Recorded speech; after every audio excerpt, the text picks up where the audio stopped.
Greetings and welcome to another episode of I Survived Youth Group in the 90s. I'm your host, Scott, and with me, as always, is my badass co-host, Caleb. Well, now I gotta beep that out in the beginning. I only had beeps later. Oh man. We only have an economy of beeps that we have to use wisely, but that was appropriate this time. An economy of beeps. So we're back again to, of course, talk about the experience growing up as youth group kids in the 90s and how that has shaped our adult lives. We've talked to friends about their faith journey spanning from the 90s to today, and we're going to discuss current cultural topics through the lens of someone who grew up during that era. Caleb, tell us, who is our guest today?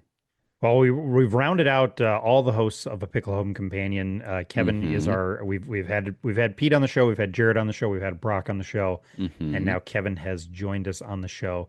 So he is one of the co-hosts of Pickle Home Companion, which is another podcast that we've obviously gotten to know them very well, and took some time to talk to us about his youth group experience.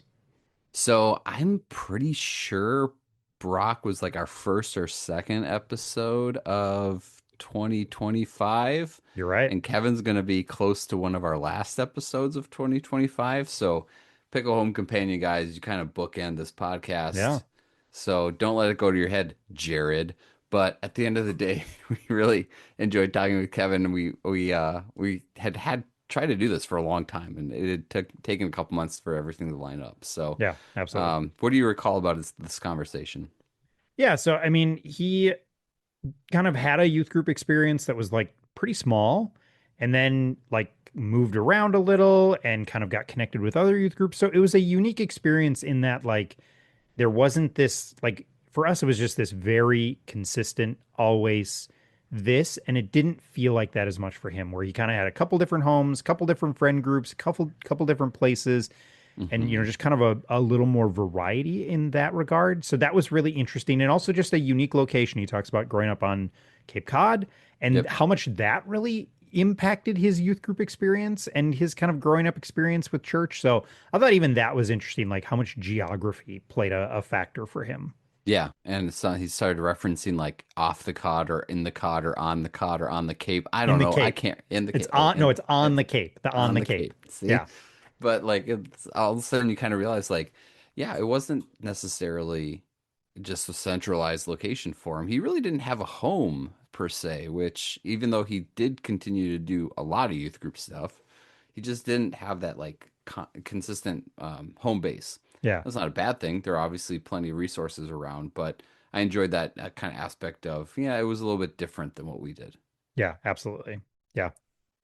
And then So, he talked a lot about his love of music. I mean, that was really like I think for him that music centricness of his youth group experience and then even into college, I think was obviously a mhm, huge factor. And he shares a story where even that kind of impacted a lot of his experience and like in a very very unique way. He shares a story at the end that's just a mhm. very interesting story, and it's even interesting how music played a factor in that as well.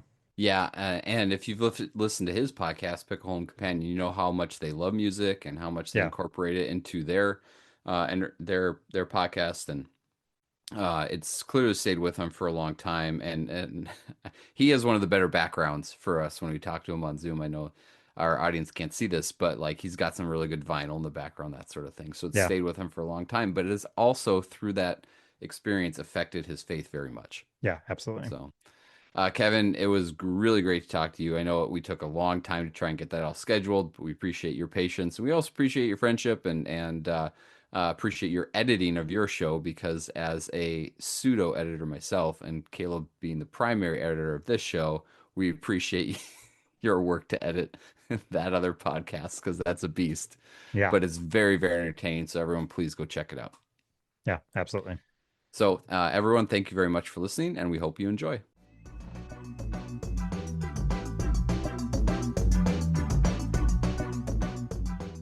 I want to quickly remind everyone that the views and opinions expressed on this episode of I Survived Youth Group in the 90s may not be held by or even approved of by everyone appearing on this episode. One of the goals of this show is to give everyone a safe space to share their opinions and thoughts on deeply personal matters of faith. We are not looking to start an argument, but instead we want to let people share how they feel.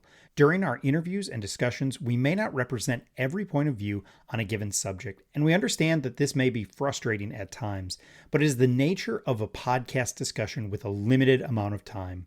We also know and want to acknowledge that our memories of events that happened 25 to 30 years ago may not be 100% accurate. We assume everyone's best intentions as they share how they remember the experience of their youth. Now, back to the show.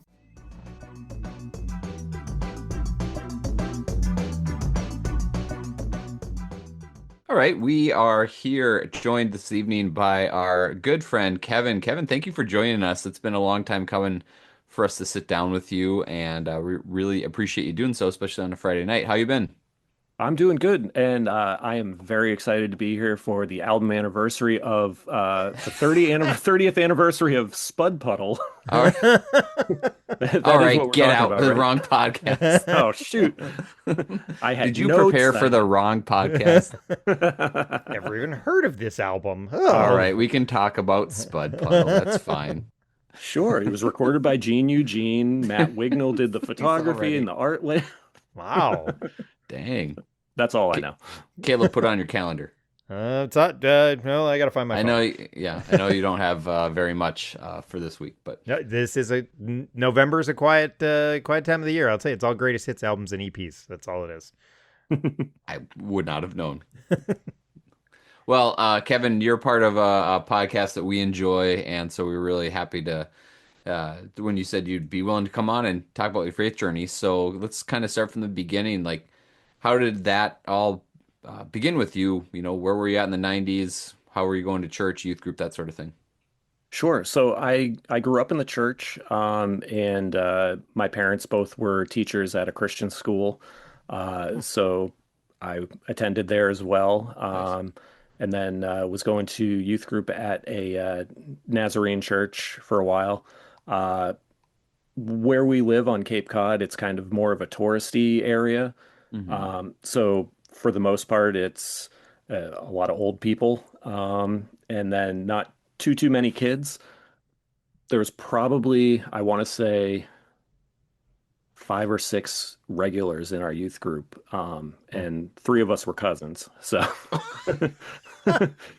Family so affair. All right. yeah, exactly. Um, and then, once the summer came and some tourists came through, you'd get a couple kids that would show up, over the summer, maybe for 1 or 2 years in a row, and then kind of drop off. But for the main time, it was probably, just like those core like 5 or 6 people. Wow. Um, but it was fun. I enjoyed it. We did a lot of trips up to like Mount Monadnock and, doing like the weekend hike up to the top of the mountain and stuff like that. Hmm. So I enjoyed that. With your youth group being that small, were you ever joining up with other churches around or in the area to do certain things? Yeah, we did.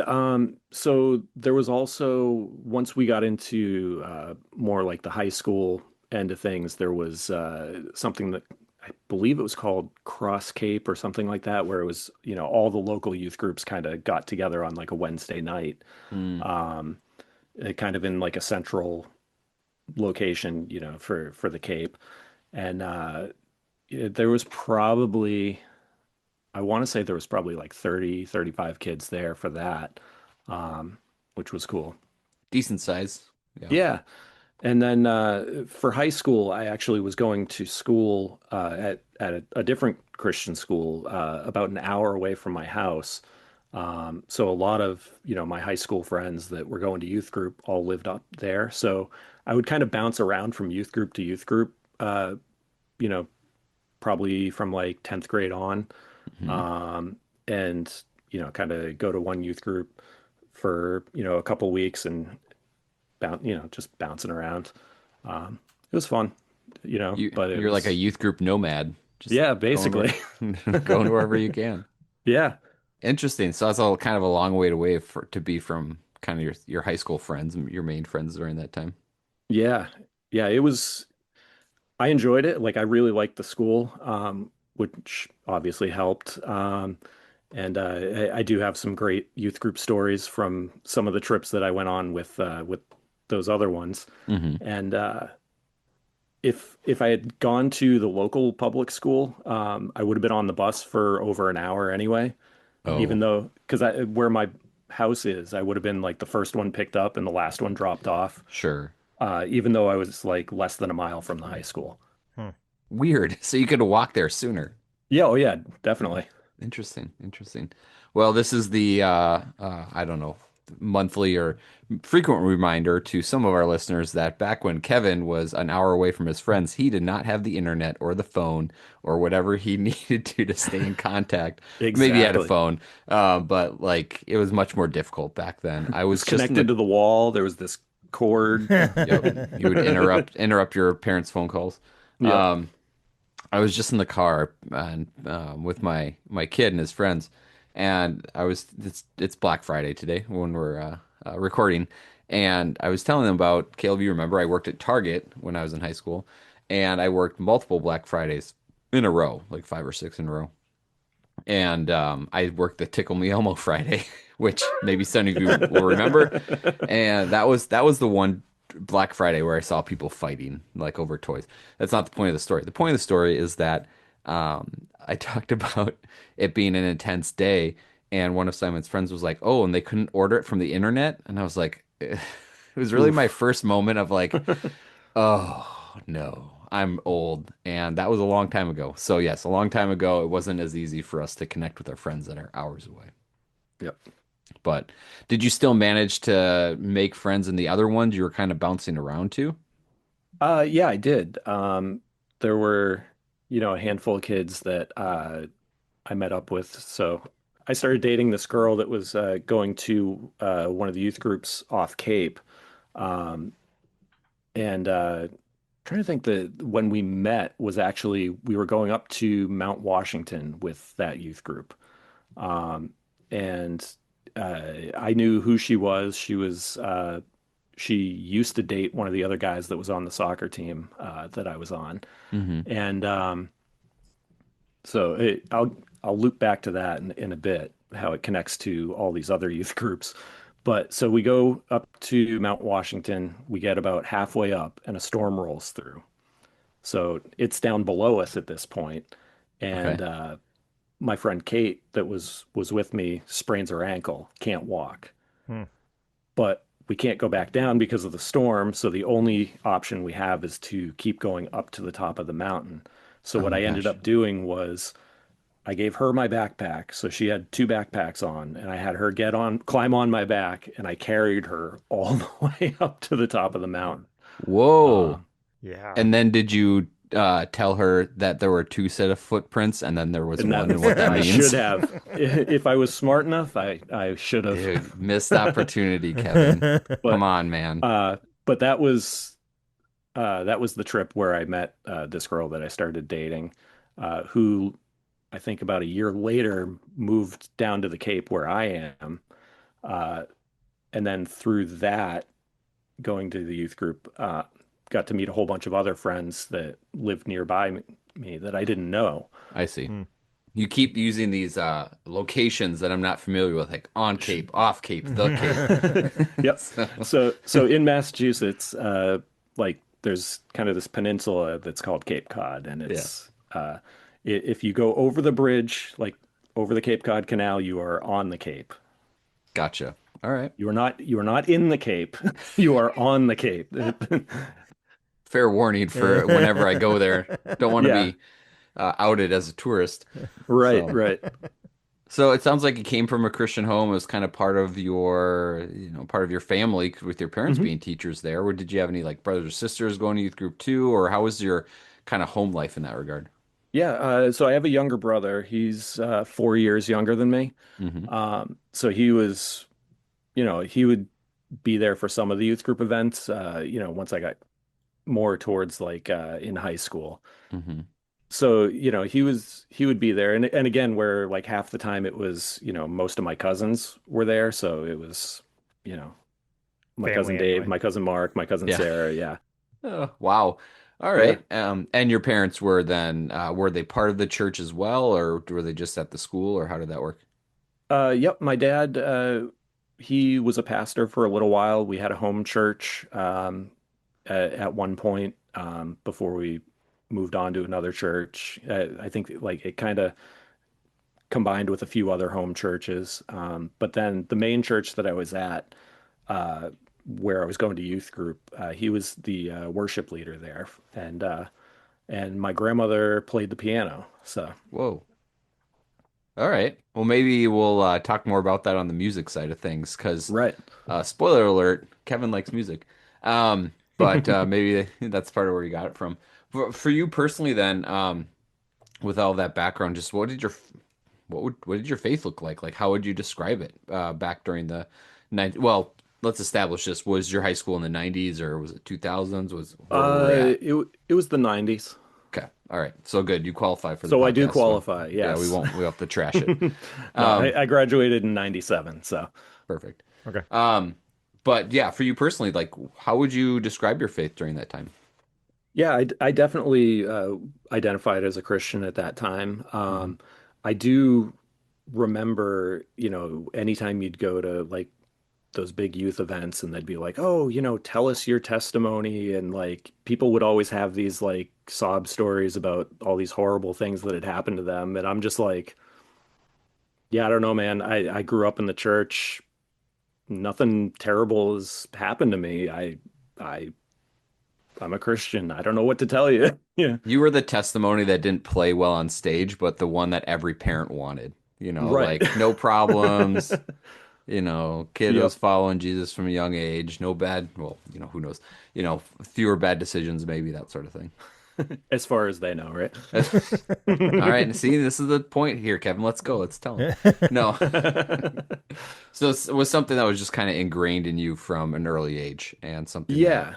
Yeah, and it's having my family there at the church, it was every Sunday we were going over to my grandparents' house for dinner, mm, or lunch, whatever you want to call it on Sunday afternoon. hmm.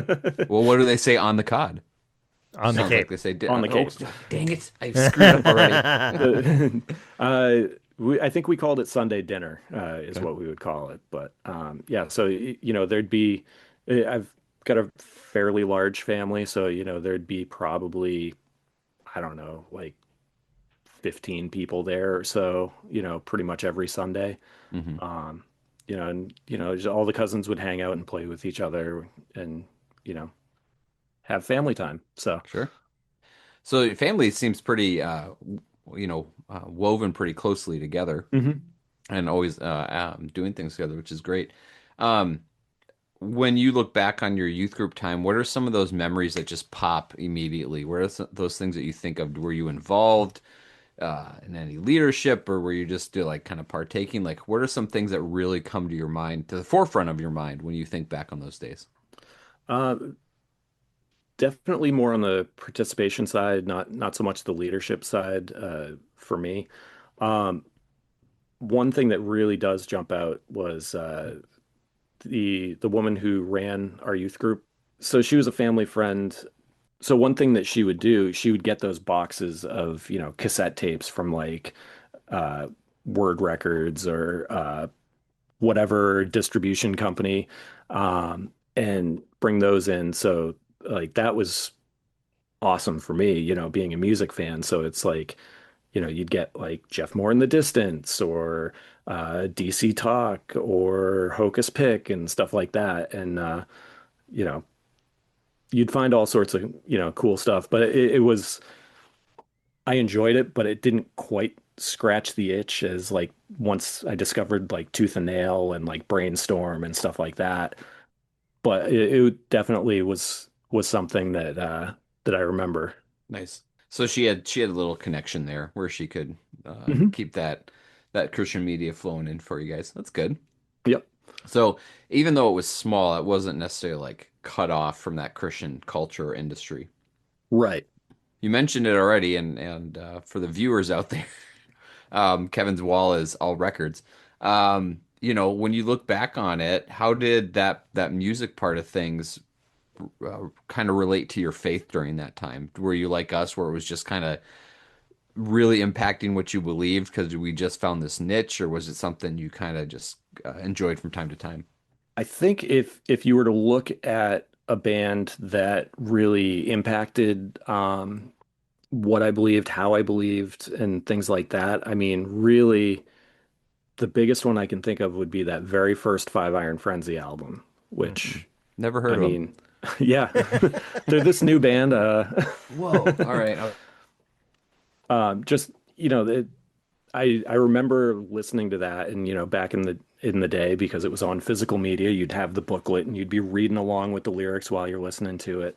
And I just remember reading it and being like, huh, they really seem to be calling out Christians that aren't really doing the greatest stuff in the name of Jesus. I was like, Hmm. interesting. And it kind of made me think like, okay, so it's okay to kind of question some of these things that like I see going on at the church, or that like I had experienced at the church, where I was like, man, I that doesn't sit right with me. And like, initially you're like, oh, I'm just a dumb kid. I feel bad, like disagreeing with these people at the church. They're elders in the church. They know better than, like the usual like, oh, you can't come into church dressed like that, wearing like shorts and a t-shirt. Like you should show some respect, stuff like that. And I'm like, I don't think God cares. Yeah.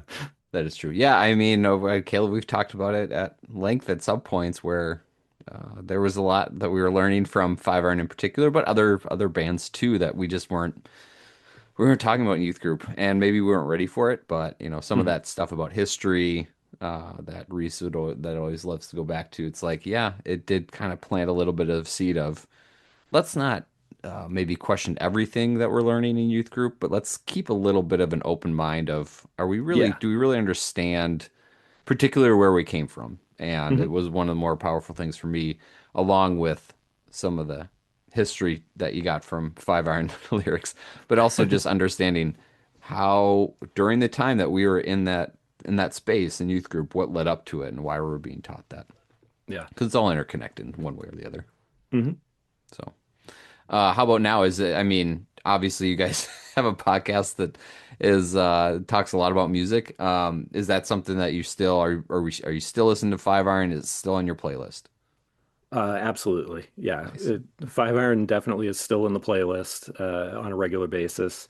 Um, it's, I it might be jumping ahead a little, but I would say, with the guys on the podcast, we're kind of all spread across the spectrum as far as like where we are in our Hmm. faith.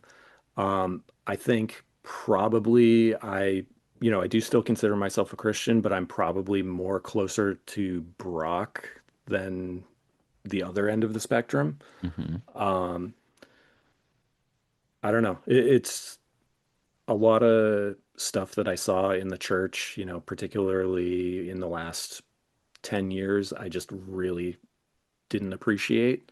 And I felt for me, it was best to basically step away from the church Hmm. as far as attending. Obviously, I do still consider myself a Christian. I Hmm. do, half the stuff I buy, like music wise, it's still Christian music. Uh-huh. uh, my kids both went to a Christian school.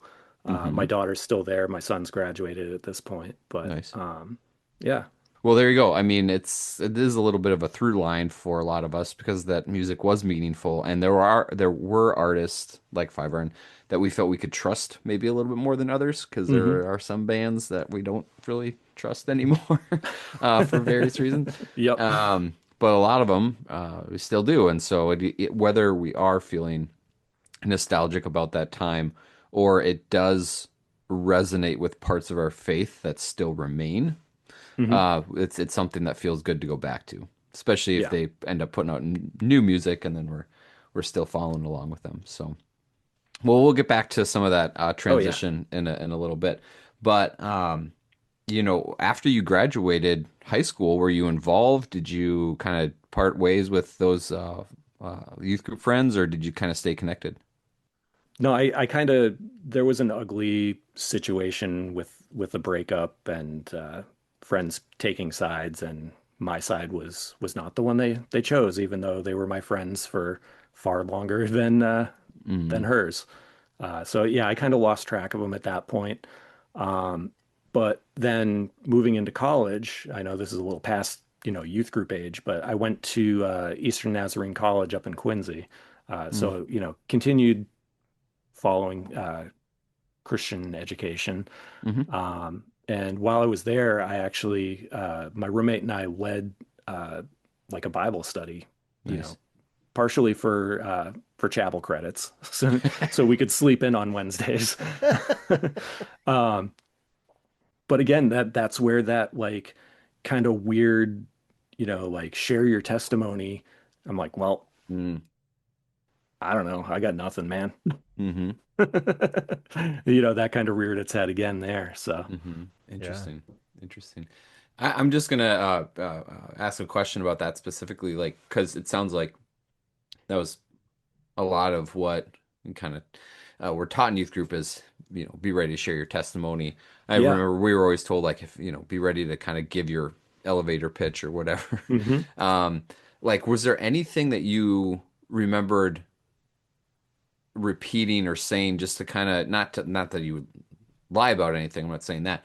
Is there anything that you remember saying, okay, when I'm giving my testimony, I'm just going to say this because this is my actual story, or kind of like what components of your testimony did you often repeat or go back to? Of Well, I knew I didn't want to lie.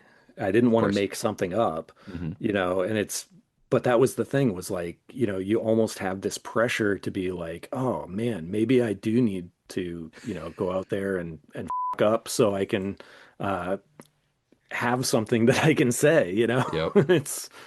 But,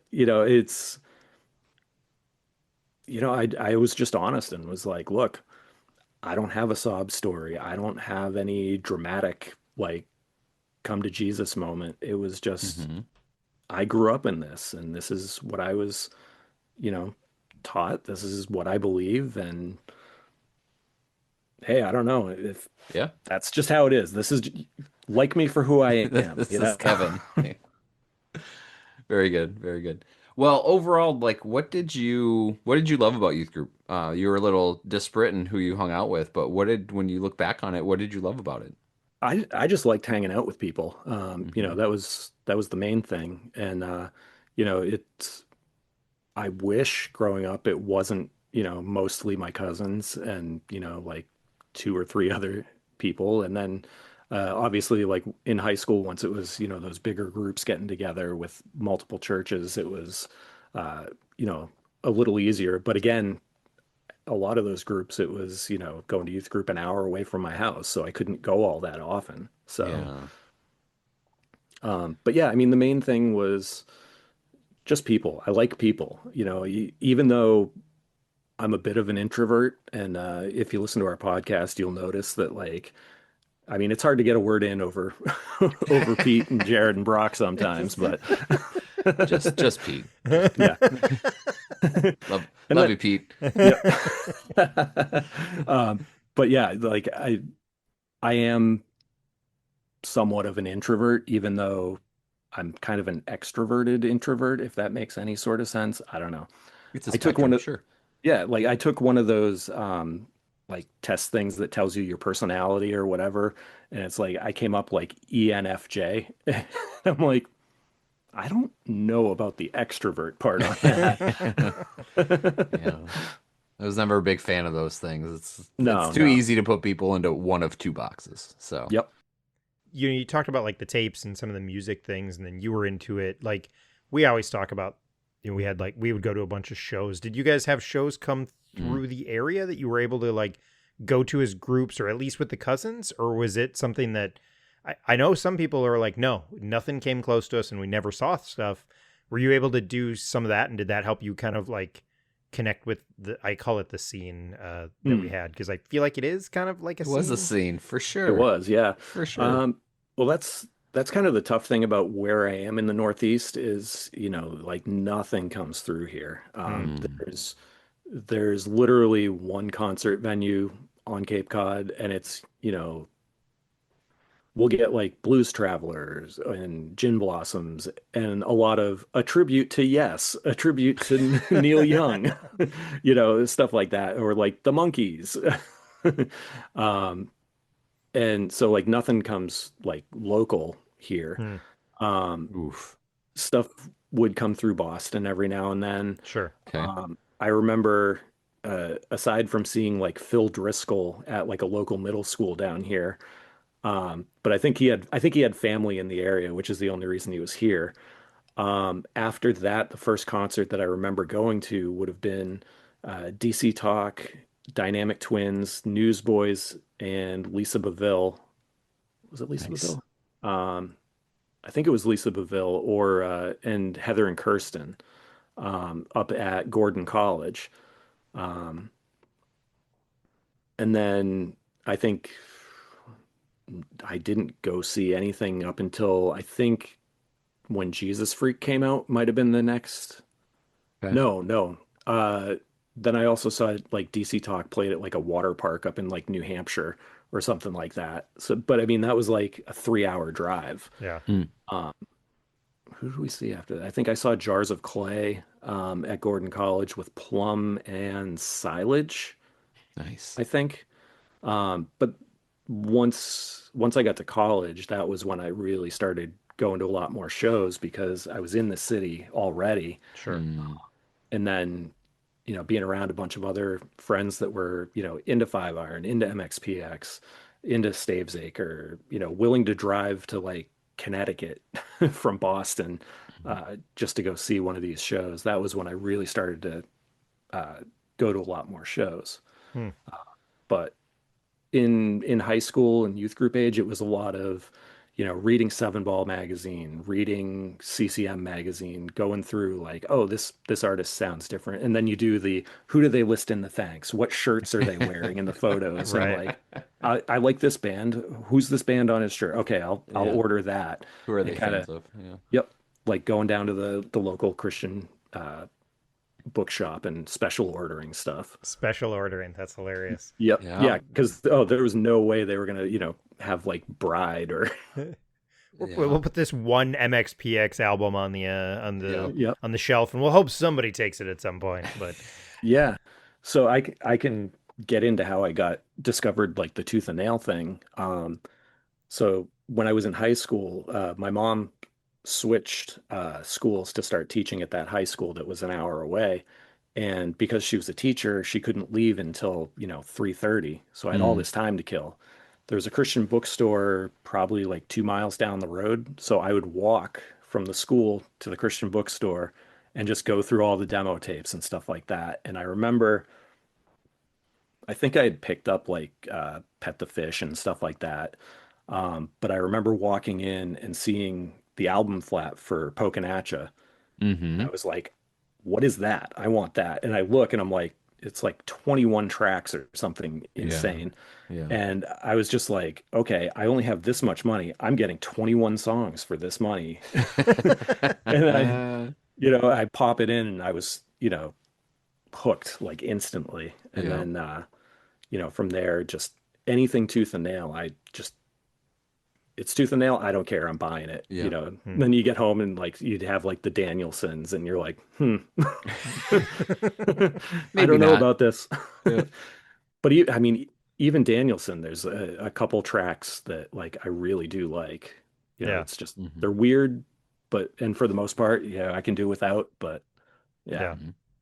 It's interesting, like kind of we've talked a lot about on the show, like how you kind of have these like things that feel similar and like Mhm. we can relate to, but are also play out differently. And like I think for us, and I don't want to speak for you, Scott, but like our go and see shows was like our home base. And then when we went to college, no, I was out in the sticks. And so like I went to college out in the sticks, and Scott was about an hour from the Twin Cities. We were both about an hour from the Twin Cities in like different directions.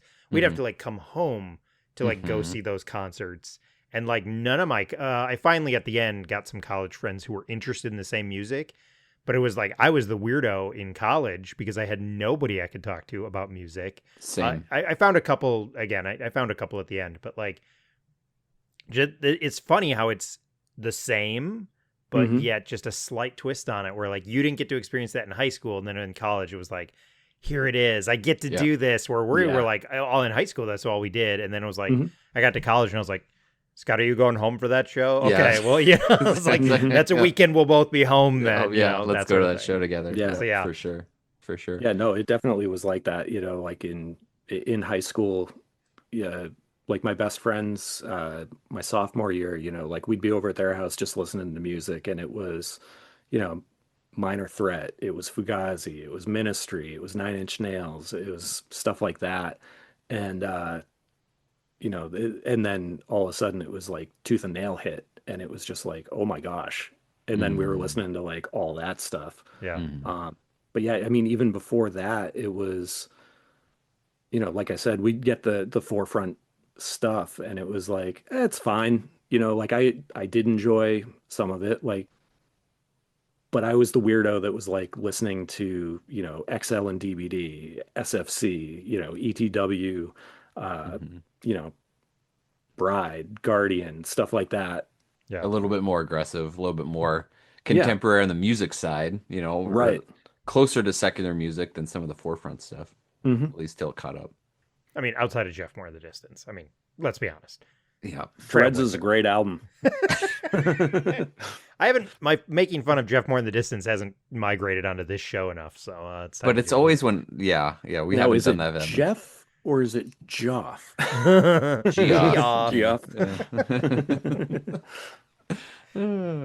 Excellent. Well, you made up for some lost time in college that you weren't able to do in high school in terms of music.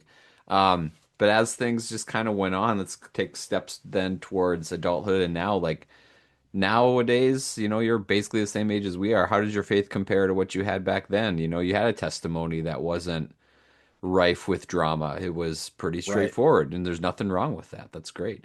But, now how does your life compare to that back then? Um, I would say, I mean, now I'm, you know, I'm probably more the cranky old man, compared to back then. You Uh, definitely strike me as cranky, Kevin, oh, for sure. Yeah, 100%. yeah, yeah. Always in a bad mood. Definitely.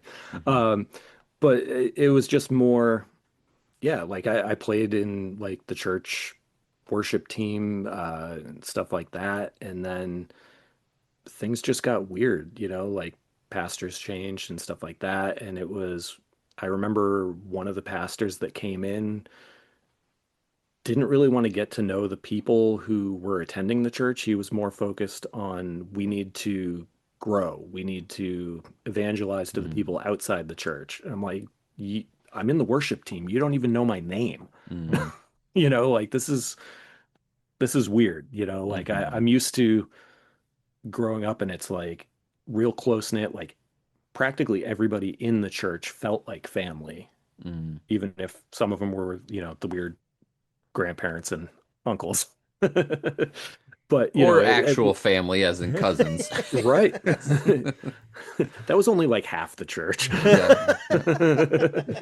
Um, but so, you had like a weird thing like that where, the pastor doesn't really know you. And then, somebody else at one point, I remember, being up and basically telling us who we needed to vote for because we were Christian.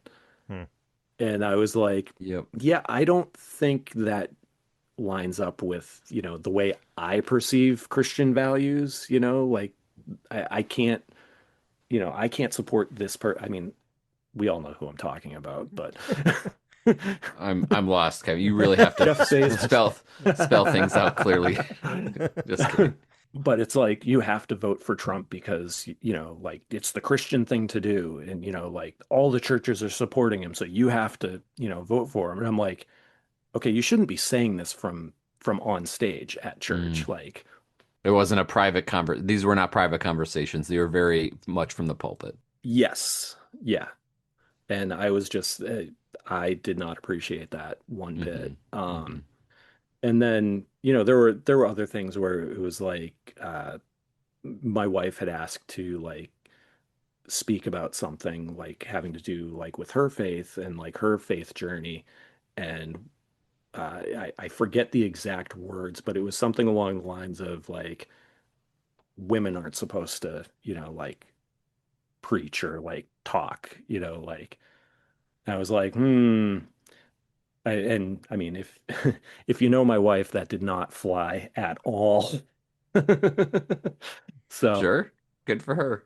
Good yeah, for her. and I don't blame her one bit. Hmm. So but then after we moved like down to the Cape, we went to a bunch of different churches and just never really, I don't know, it just everyone felt like they had their own social groups and it's just could not break into them, like no matter No. what we did.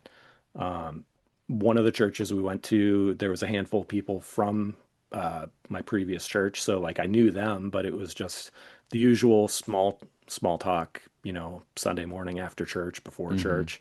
Um, but like, you go in and you see like, oh, that dude's got like a tooth and nail shirt on, like I'll go talk to that guy. Like we have Hmm. something in common. And it was just like, yeah, okay.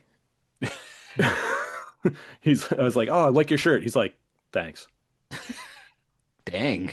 I was like, all right How then. how welcoming. Yeah. Sometimes it is very hard to land community especially as an adult. Right, Um, right. and figuring that out as things kind of change over time and maybe lost a little bit of trust in the institution itself. But it's hard. It really is. It We had is. a small group in our church and it was awesome. Our kids were little and then COVID hit and we just have never gotten back to any of it at all. Yeah. And that like COVID hitting, like as all of that stuff was going on, that was kind of, well, now we got to stay home. And Right. I was like, do I really want to bother like checking out another church at this point? And it's like I've bounced around from so many that I'm like, Hmm. yeah. Sure. Sure. But but then we started talking with all these other people online, getting to know people, and now we've got, our what we call our men's group every Men's. Tuesday night where we where we talk nonsense and You know what hang you out. do. You know what you do on Tuesday nights. You do life together, Kevin. Hmm. That's what you do. We do. Oh man. Always gets a good reaction out of Caleb. It's funny there's a book that I don't know if it's come up on the show, but it like did research about like why people are not attending church. Hmm. And like I think a lot of people would be like, "Oh, people are not attending church because of they saw this abuse and they would never go back, or they had a change of heart about this and they wouldn't go back, or Hmm. the church didn't align." And what the data showed overwhelmingly was those are not the reasons people are leaving the church. They may contribute, but Hmm. overwhelmingly it was just like something happened in life, like COVID, or my Right. grandma got sick, or my mom got sick, and it became my responsibility on Sunday mornings to take care of her. And after she passed, I just didn't feel the need to jump back into a Mm. church because I hadn't been for a year because of Yep. this. Or I went to a church and all of my friends moved out of the town, and I just didn't really have any friends at the church, and I couldn't find a new church. Mm. And it's an interesting aspect because I think everybody wants like it's a better news story to say it's deconstruction, or it's this or that or it's that, Right. but it really comes down to and like what we've struggled with and what we've challenged me and my wife have challenged us with is like if church isn't like actually adding some like going to the building on Sunday mornings and adding something to your life, like why are we going?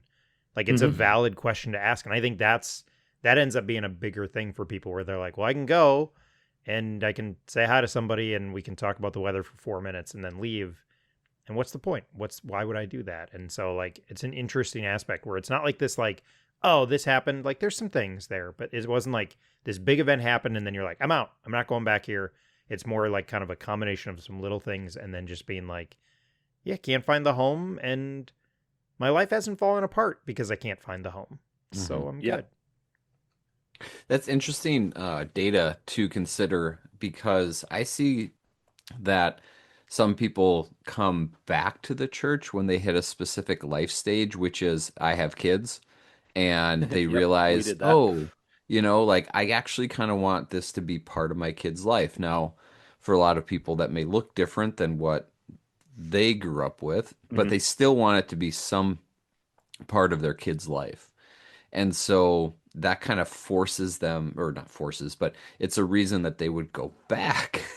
And Yeah, then maybe as the kids get older, Caleb and I, we've talked about, how all the sports and all the activities and stuff. And that's such a, I can almost hear John, our former youth pastor's voice in my head being like, well, you have to prioritize it. It should be your number one priority. And then everything else works around it. And not just, I'm not picking on John by any means. It's just kind of part of the culture that we were in, right? Of it has to be the most important thing all the time. And I kind of get that from that perspective. But also, too, when life hits, there's got to be a space for some of that flexibility if you want hmm, people to return. Otherwise, they're just going to feel bad about returning. right. I mean, Kevin, when you guys had kids, was that kind of something that pushed you to at least try to find a church again? Yeah, yeah. And we ended up going to the church that was at the high school that I was at because we were living in that area at the Mm, time. And uh, my parents had started going there again. So, it was a good excuse to, kind of get back into the sure. you go to church, then we go over to my parents for lunch, Mm-hmm. which was cool. And it there was a handful of kids that were younger than my brother that were in the worship team. Um, and they're like, "Oh, you play bass. You want to play bass for us?" And then Alex can switch over to guitar. And I'm like, "Yeah, sure. Why not?" It gives me an excuse to play, Nice. even if I hated the music, like I could, Mm-hmm.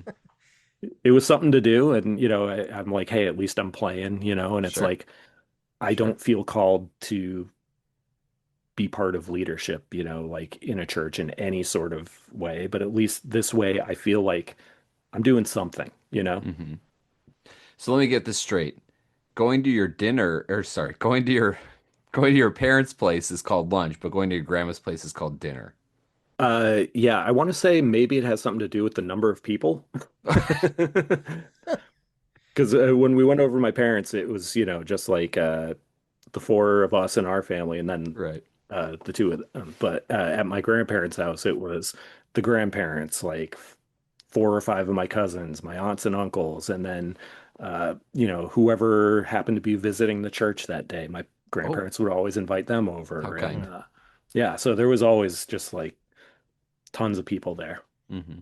Hmm. Fun. Well, looking back on that youth group time when you Mhm. were going to dinner at your grandma's, um, is there a teaching or a collection of teachings that you look at and you just are you approach differently today? You kind of alluded to it maybe a little bit with your wife and the women speaking in church sort of thing. Are there teachings that you just look on now and you're just like, I believe things a little bit differently. Yeah, I would say I think definitely there are things that I look at differently. Like my grandparents, and a lot of my family, it was very, like these are the rules, like you don't swear, you don't drink, you don't smoke, whatever. And as I've gotten older, I'm like, are those really a big deal? You know, We it's did like have to bleep you already. I know. You're welcome. Maybe I didn't bleep it, Scott. Oh, You oh, I don't screwed it up. know. I screwed it up. Oh, Um, Caleb, you've gotten lazy. Just kidding. I thought about like at one point just like trying to swear like really, really long so that it's longer than the bleep. I Ooh, But I only have three bleeps. Don't do it. that is true. That'd be a that's how you get weird around set it of on bleeps. that's how you get around it on live air. So You thought um, about this. Yeah. guess what my major was in college? Swearing? Yes. It's an odd thing to offer from a Christian I know, college. right? Yeah. You went to one of those Um, progressive Christian schools. very Oh, much not so. yeah. Um, but no, like I've definitely done a lot more like thinking about like the stuff that like early on, going to church and like I come back from, one of those mountain climbs and it's like it had been pouring rain, so I show up in the church soaking wet, like shorts and a t-shirt, my socks and shoes are like completely drenched, so I took them off and like went in, like put a towel down, sat down, and like, this old guy comes up to me and he's like, "You can't be in here like this," and Ugh. basically kicked me out. And I was like, "Really?" Ugh. I was Yeah. like, you would think you'd be happy to see like a high school kid wanting to go to, the 6 p.m. Sunday night service, Mm. but Hmm. That's really really unfortunate. yeah. Um, the church that we go to now is in downtown Minneapolis, and I mean, it's not, it is downtown. Mhm. And sometimes, and Caleb's old church is by there, maybe he experiences too. Like sometimes you get people wandering in there who it's fine if they're there. Now, if they're being disruptive, then maybe you have Right. to figure that out. But if they're just there, like it's kind of why we're in in that part of the city anyway. And I've actually been Hmm. pretty proud of them, people there for not like freaking out or making a big deal of it. Just like, hey, welcome. Yeah, only a couple times have there been something disruptive, but to turn a kid away who's just sitting there Right. And it's not like I was somebody they didn't know. Like, like again, this was my right? home church. So like that made it even weirder. So like you saying, like having a church where it's like, yeah, you might have some rando kind of just wander in. Well, Hmm. cool. You embrace that. Like that's who you want there. And Hmm. I've kind of over the years, it's like I'm never going to be one to preach at somebody. Hmm. It's the whole, like show God's love through actions, like Hmm. if you have to use words, it's like if people ask me, like I'll tell them, what I believe, but Hmm. it's, for the most part, it's just like I just want people to, just by the way I treat everybody, like I don't care who you are. Like I'll be nice to you, I'll talk to you, like that's fine. That's who I am. I'm not going to treat you differently just Hmm. for whatever. I want them to kind of be like, huh, why does he treat people like that? Like, what's different, And then maybe a conversation happens, after that. But I'm never going to be like, I have all the answers. I'm a Christian. I'm going to be like, hey, I'm a Christian. I don't know shit. Hmm. Go talk to like somebody at like, find a church, ask them questions. I don't know anything, you Hmm. know? But I can help you out if you need help. Like there is an Yeah. aspect to some of that that was a little lost in the 90s. As you kind of mentioned, there was a lot of get the message out and numbers were important because numbers equaled Hmm. conversion and you wanted to convert as many people as possible. And when you have very strict teachings about heaven and hell, yeah, that's probably what you should be doing kind of thing. Right. Um, but there's also just a ton of people like you who make greater, and I would argue greater impact in somebody's life if they do approach them in a godly way, because oftentimes that fosters a little bit of a deeper commitment, connection, Hmm. rather than just someone, okay, you made a one-time decision, good, I'm done with you, on to your, introduce me to your non-Christian friends so I can convert them too. You just Right. keep churning through people. There's something to be said for investing in people. Yeah, and if you listen to shameless plug for my podcast, if you listen to the Frank Tate episode, like he talks about that a lot, like Nice. how he, his son is gay and he went to visit his son and he's like, "Yeah, I'll go with you to the gay bar." And like all his friends are like, "I can't believe that like Mm, your dad's here." And he's like, "Yeah, whatever." He's like, mm, became friends with all of them. And, it's like I'm showing them God's love. mhm. Maybe they have no interest in that, but at least it's somebody showing them God's love, Yep. And particularly I'm going to approach this topic sensitively, just so as to not to be offensive. Yeah, yeah, But if you're coming from a faith background where you believe that those people are going to hell no matter what, whether they believe something or don't, at the very least, you should be wanting to speak into their lives. And yeah, uh, people who often are in that culture, who are gay, often are so marginalized. They're not going to listen to somebody who's coming in fire and brimstone because they've heard that their whole life. exactly. So Yeah, to have that type of investment is really the only way that they might understand or hear about God's love in that way that an evangelical, or let's just say, would prefer them to. It is a really yep. it's a rock and a hard place between some people who tend to be more conservative on those beliefs, but at the same time, that's for a lot of us now. It's like, okay, that's maybe a little bit more of a godly way of looking at things. Yeah, and I definitely over the years have gotten much less conservative. You know, like just I mean, it was I went to the Church of the Nazarene, growing up, and it was very Your two bleeps have communicated right. enough, Kevin. We Let me know if understand. you need more. Or keep account. No, I'm just kidding.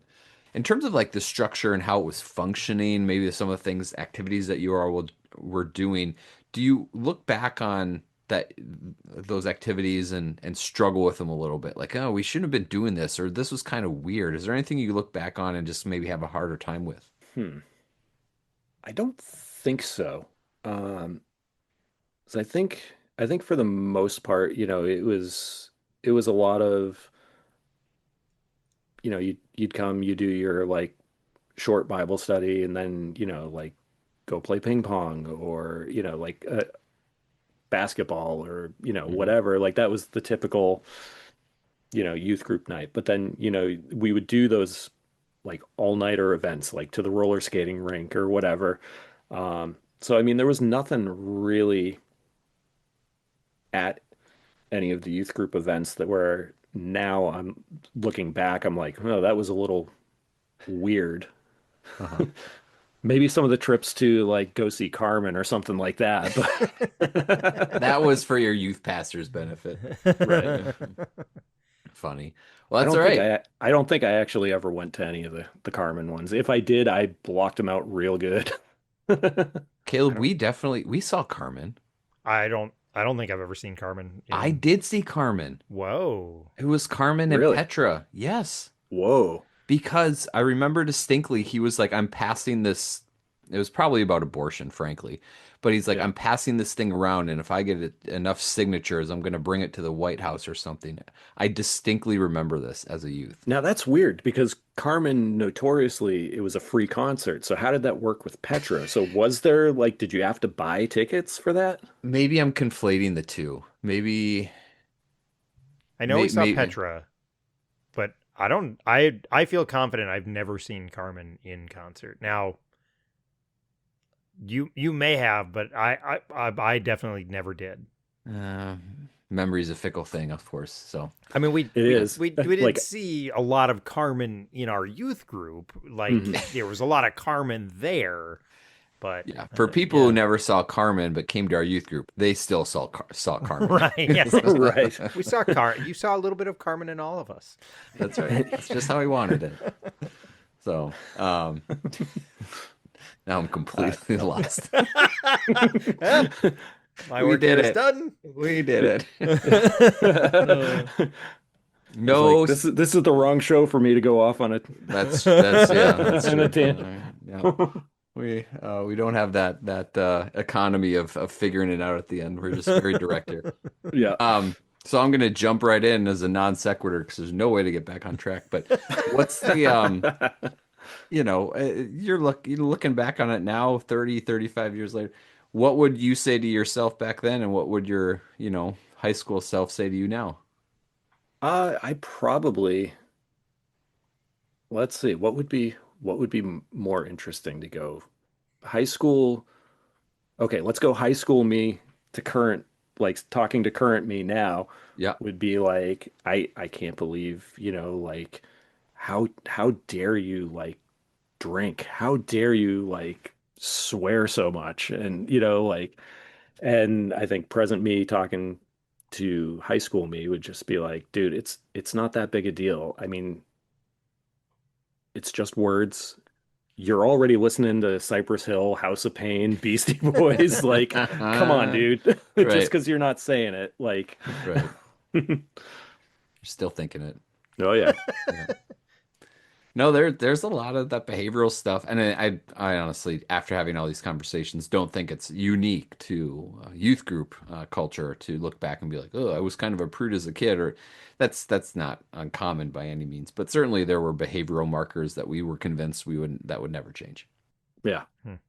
But yeah, I think I would tell, me back then, like, kind of don't get too worried about it, like just don't don't worry about being so like I gotta follow the rules. Like just kind of, you Hmm. know, be yourself. Yeah. It'll work out well. Like just, I mean that's kind of the attitude I took, when I first met Reese Roper was I made some offhand comment and didn't treat him like a rock star when I met him Hmm. and we've kept in touch ever since, and that was like right after I graduated from high school. So, Nice. First of all, name dropper. Second of all, um, having listened to people uh, talk about that a lot, and having similar type of changes over time, I think what if I'm going to answer maybe the same question, how do I communicate to my younger self that just because you swear now or drink now or believe different things, how do I communicate to my younger self that you can still be a Christian and do do those things? Because that was the environment, right? Like if you do these Hmm. things, you're not a Christian. You don't love right. God enough. Yeah, and And it's like how do you tell your younger self like back then like, "Hey, it's okay to be like nice to the gay people, that mm-hmm, are in your class or, mm-hmm. in your neighborhood." Yep. You don't gotta be calling them out. Yep. Yeah, and there was this whole environment of these things have to be right because A, those are markers of what you believe, and Hmm. B, Jesus did so much for you. How are you going to, honor him with your life? And a lot of that is behavioral markers. Hmm. And I was not convinced as a 16, 17, 18-year-old that if I was going to do these things that I do now, that you can still be a Christian, or a little bit more in depth, believe the things you believe now and still be connected and be a Christian. It was just not part of how we thought back then or what we were being taught. Yeah, exactly. Well, overall, how do you think that your 90s youth group experience contributes to who you are today? That was one of the tough questions. I was trying to figure figure that one out. And it's like the only thing I could think of was, once again, we're going back to the music thing. And it's just that was like when I was really starting to explore music that was my own and not Mm, necessarily, like what my parents got in the mail from Sound and Spirit or whatever it was.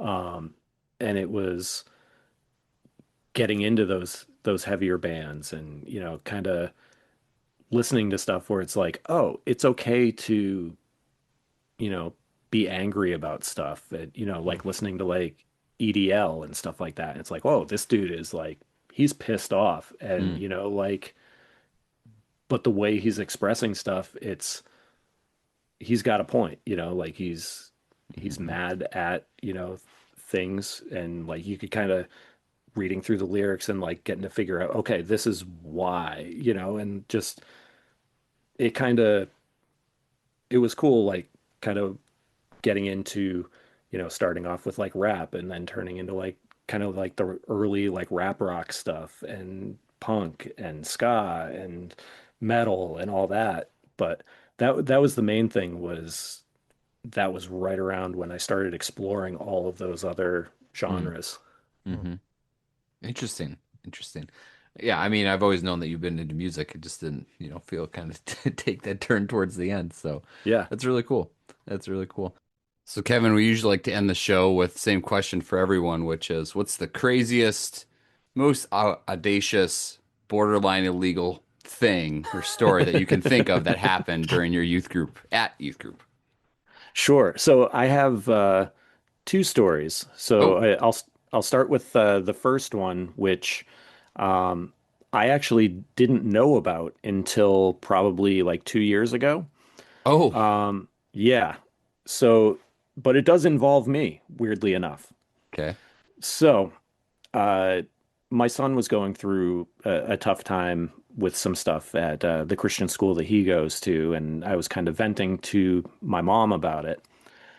And she said, "Well, back when you were his age, um, did you know that one of these local churches all got together and kind of were going to sort of stage an intervention because they felt that uh, partially because of the music you were listening to, like the heavy music and stuff Uh-huh. like that, that you were very depressed.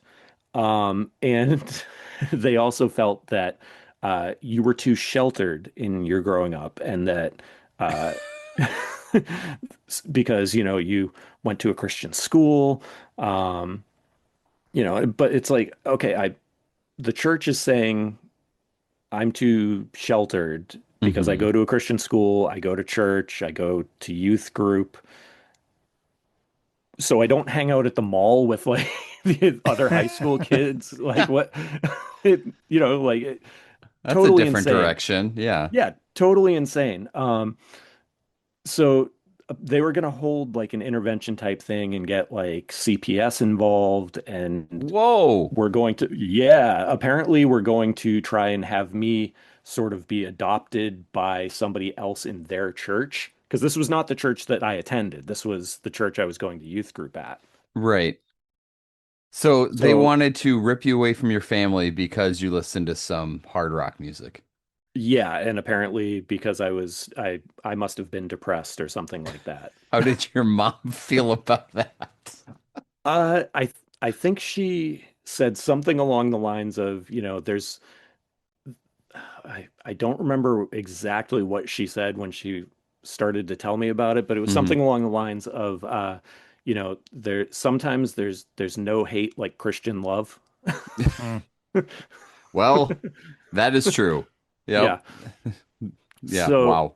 yeah, so like I don't know many of the details about all of what went on, but I'm assuming, my parents were basically just like, no, you're all crazy. So Hmm. yeah, Hmm. I don't know. Like I said, I didn't know about it at the time, and I just found out about this like 2 years ago, 3 years ago, something like that. Yep. Um, but Dang. yeah, so that was Surprise. All right. so that was insane and Ill somewhat illegal, maybe. I don't know. Pushing Not it at the you do very say, least. yeah. It was But not something that you were doing that was illegal. It was almost done to you, right, which, right. all right. Yeah. So having gotten that story out of the way, so here is a story that I was involved in, and it came up on A Pickle Home Companion in an early episode. So I live in Massachusetts, and for whatever reason, one time and how I was saying how we would get a lot of like summer residents that would join the youth group and stuff like that. So we went and took a trip to the famous Plymouth Rock, Hmm. which, as everybody who grew up around here knows, it's the most depressing, uninteresting field trip you could possibly go to. And everybody that's not from around here goes to see Plymouth Rock, and it's just this tiny little rock, it Okay. kind of like a big monument built up around it. It's like you look down into like the water where the rock is, and it's just this It's unimpressive rock. looking thing. Yeah, like Great. around here we refer to it as the Plymouth Pebble because it's, you know. So so we're there, and it's the youth group, and um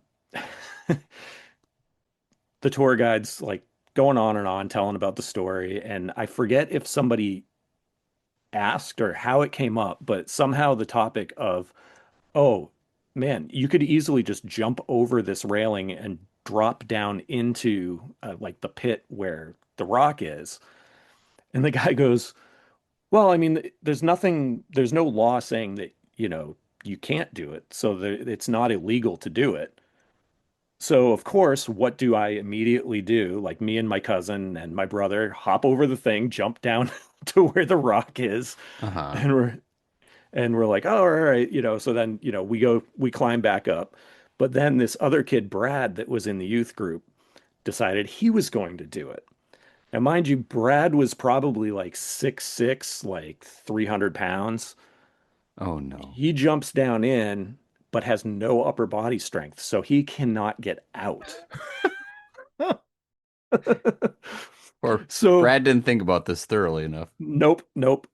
So we basically, I forget if like two of us jumped back down in to kind of like push him up, and like other people are trying to like pull him up. Oh, it was, But he got we out. got, He's we not did still get him there, is out. he? He's No, not still no, Okay. there. Okay. Funny. but he did get out. But yeah, that was, Oh boy. Well, sure, there you go. I mean, this is probably trespassing, at the very least. So sure, we can yep, count that as illegal. sure, sure. But I mean, the guy said there was no law saying you couldn't do it. So, I thought you were going to say something like you tried to steal Plymouth Rock or something, because it's you know, smaller than we think. I would have to have somebody look into that to see if there's a law that says you can't take Plymouth Rock. Yeah,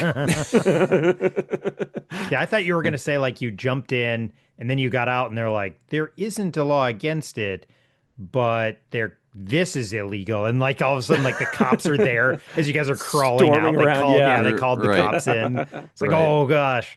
Yeah. So I don't know if there is now a law on the books or anything like that, or because there was no signage saying, like, please don't jump down there. Please don't be an idiot. It's Please called don't jump on Plymouth Rock. it's Right. called Brad's Law. We don't want to come get you. Yep. Oh, funny.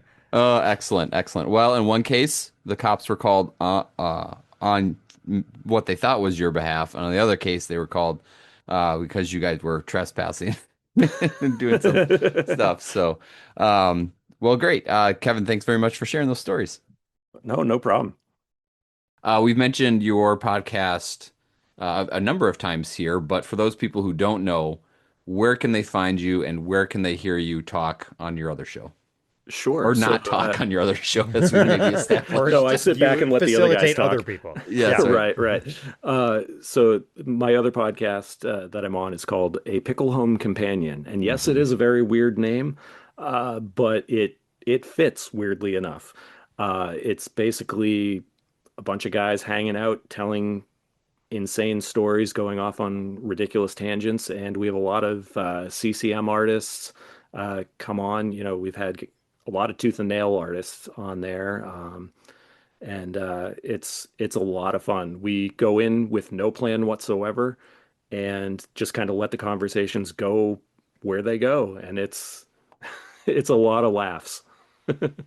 Caleb, you're laughing harder now. Why are you? The idea of like no plan. Like I have like It's so you'll anti-Caleb. Kevin, because I in January you'll be on the show. Well, hopefully Yeah, we'll make it work. I have a one yeah. for you and Josh.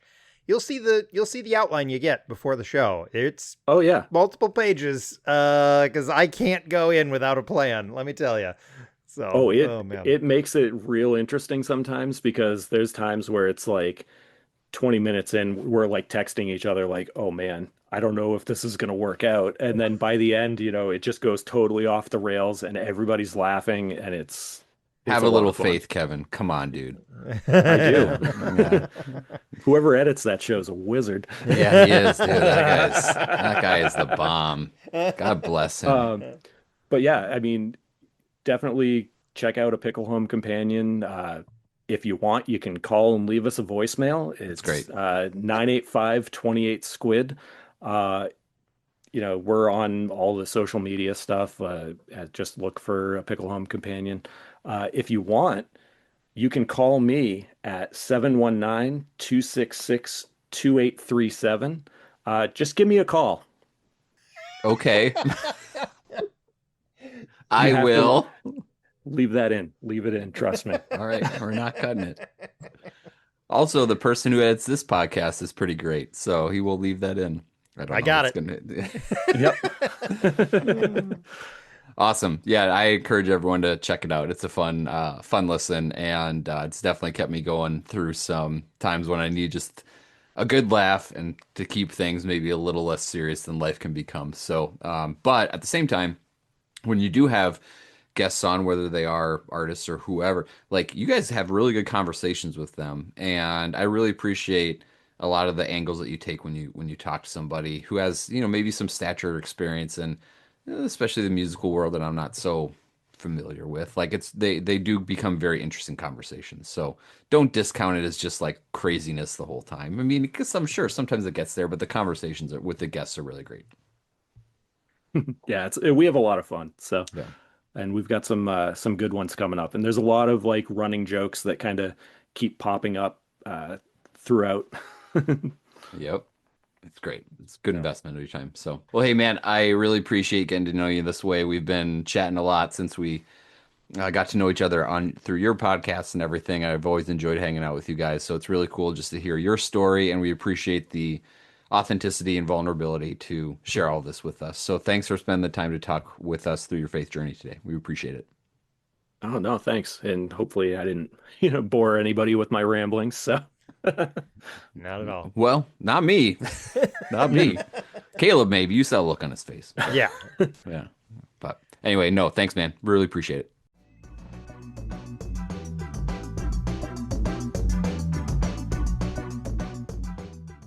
Thanks for listening to this episode of I Survived Youth Group in the 90s. We want to say thanks to Kevin for coming on the show and talking about his story and his faith journey. And it was great to have him on the show. So thanks so much, Kevin. We really appreciate it. Let us know what you thought about this or any of our other shows. You can find us on Twitter, although I'll be totally honest, I don't know if we've used it in a while, at SurviveYG. You can also email us at isurvivedyouthgroup@gmail.com. Please subscribe, share the podcast. If you're so inclined, leave a rating or review. If you enjoy this, especially this one, we talked about music quite a bit. You might also enjoy the other podcast I run. It's called the Album Anniversary Podcast. We talked about music quite a bit in this episode, and that's what we do on that show. We talk about an album that's important to us, an album we love. We go through the history of the album and why we love that album. Kevin is going to be on a show coming up in January. Scott's been on the show a number of times. Again, it's called the Album Anniversary Podcast. Thanks so much for listening, and we'll talk to you soon.